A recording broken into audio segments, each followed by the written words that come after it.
I'm going to show you how to make an easy millet carob peanut butter cake. There are 4 simple ingredients. You have millet, 1 cup of cooked millet, maple syrup, 1/2 cup, almond or peanut butter, 3/4 cup, and dark chocolate or carob chips, 1/2 cup. I'm going to make a millet carob peanut butter cake, and it is non-gluten, and it is so good. I have pre-cooked millet. This is 1 cup of millet, a little bit over. You wash a cup of millet, and then you put it in a pan and dry roast it, kind of get the water out, and then you put 3 cups of water on top. You bring it to a boil, then you simmer it for 30 minutes. 1 cup will yield 2 cups of millet. I'm going to put it in the food processor.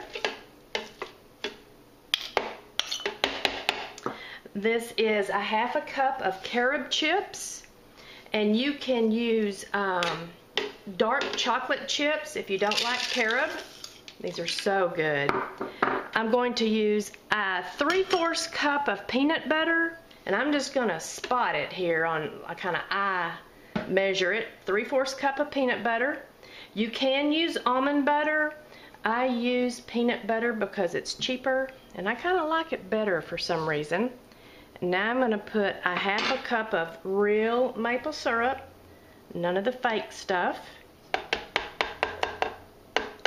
And now I'm going to blend it.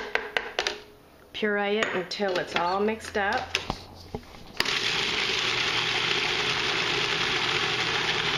Okay, now, if the peanut butter you're using is organic with no palm oil, it will be kind of runny.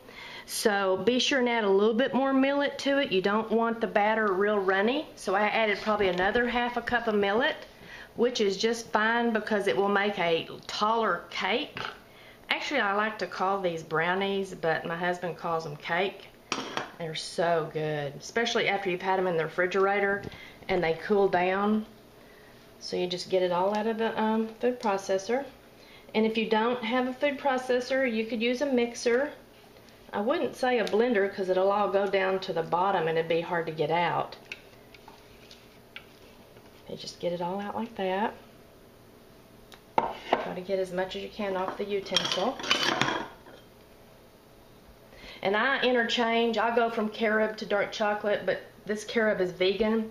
No milk products at all. It's got a little palm oil in it, but it's total vegan. Now you just spread it out like that.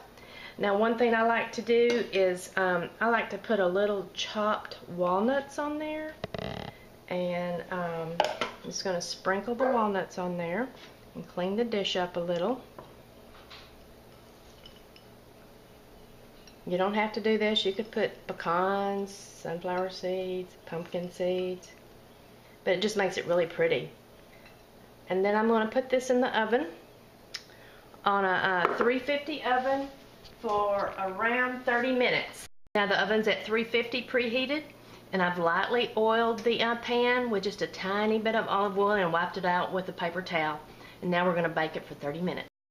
Okay, here is the carob millet peanut butter or almond butter brownies or cake. Here the challenge is try to let it cool and put it in the refrigerator and cool it all the way down before you slice it.